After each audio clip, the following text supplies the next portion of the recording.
Ayungni beba haktorbai baksa kokti shalo hasteo bo korbani Eid pabe jakha বুবাগরা খর আগলিনি শিবনগর আমসানি গেডুমিয়া মসজিদ Shantipara আমসানি Agartala town জামে মসজিদ রামনগর মসজিদ বাটি অবিনগর জামে মসজিদ বিতারবন মসজিদ ন খবই হাসিনি গরং গরং থানি মসজিদ নামাজ পরিজাখা অ সাল বরক বাংথায়া বস গতাল রিজুম কানে নামাজ পরিমানি বিসিংতে বরকনি আল্লানো সুরি সানলাयो নামাজ পরিমানি ইয়াগুলো খরকসাতে খরকসান কোরবানি ঈদনি খাকা হাম্ব ইয়াফলাयो তাকলাই বিসিও গেডুমিয়া মসজিদ ঈদনি নামাজ পরীক্ষা ইমাম মু বুরহাম উদ্দিন নামাজ পরিমানি ইয়াগুলো কোরবানি ঈদনি ককঠাই সাইখনা রেখা কক্তমা থুনাই রকনি বিসকাঙ্গ কুল্লু নাফসিন লাম্মা আলাইহা হাফিজ ফালইয়ানজুরিল ইনসানু মিম্মা খুলিকা মিম্মা দাফিক يخرج من بين الصلب والترائب إنه على رجعه لقادر يوم تبلى السرائر فما له من قوة ولا ناصر اهدنا الصراط المستقيم صراط الذين أنعمت عليهم غير المغضوب عليهم ولا الضالين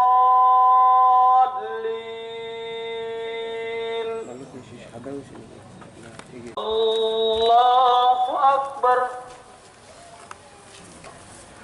الحمد لله رب العالمين الرحمن الرحيم مالك يوم الدين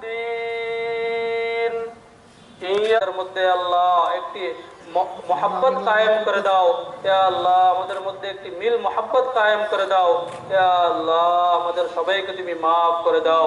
ইয়া আল্লাহ এই ঈদের খুশি ইয়া আল্লাহ রাজ্যের এবং বাহির রাজ্যের প্রত্যেকটি ঘরে ঘরে পৌঁছিয়ে দাও ইয়া আল্লাহ আমাদেরকে আপনা আমলের সাথে আমাদের কুরবানিগুলো আদায় করার তৌফিক দান করো ইয়া আল্লাহ ইখলাসের সাথে ঘুরে ঘুরে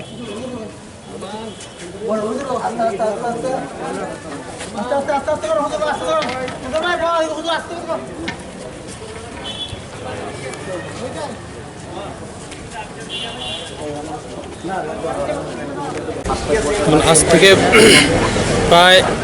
5000 বছর পূর্বে আল্লাহ রাব্বুল আলামিনের পক্ষ থেকে আল্লাহ রাব্বুল আলামিনের একজন প্রিয় নবী আগমন করেন যার নাম ছিলেন হযরত ইব্রাহিম আলাইহিস সালাম আল্লাহ রাব্বুল আলামিন তাকে বিভিন্ন রকমের পরীক্ষা নিরীক্ষা করেন তার মধ্যে অন্যতম একটি পরীক্ষা ছিল যে আল্লাহ রাব্বুল আলামিন তাকে একটি পুত্র সন্তান দিয়েছিলেন এবং পরীক্ষার ক্ষেত্রে পরীক্ষা করার জন্য আল্লাহ রাব্বুল আলামিন তাকে আল্লাহ হযরত ইব্রাহিম আলাইহিস সালামকে আদেশ করেন যে তুমি তোমার পুত্র সন্তানকে আল্লাহ রাব্বুল আলামিনের নামে কুরবানি করো যখন হযরত ইব্রাহিম আলাইহিস সালাম তার পুত্রকে আল্লাহ রাব্বুল আলামিনের নামে কুরবানি করার জন্য নিয়ে গেলেন তখন আল্লাহ রাব্বুল আলামিন তাকে একটি দুম্বা প্রেরণ করেন এবং এই দুম্বাটি তিনি কুরবানি করেন ওই দিন থেকে কুরবানি নামক প্রথা চলে আসছে এখন পুরো পৃথিবীতে আজকের দিনে বিদ্যমান ব্যক্তিরা আল্লাহ রাব্বুল আলামিনের দরবারে আল্লাহ রাব্বুল আলামিনের সন্তুষ্টির জন্য কুরবানি করে থাকেন এই কুরবানির উদ্দেশ্য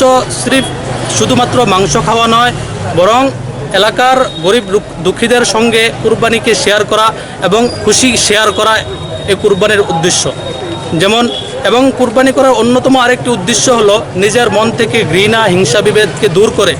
নিজেদের মধ্যে একটি মহাব্বত এবং আমনা আমনের এবং সৃষ্টি করা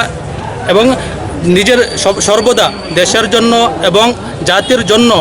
কুরবানি করার একটি উদ্দেশ্য এবং আগ্রহ সৃষ্টি করাই হলো কুরবানির একমাত্র উদ্দেশ্য।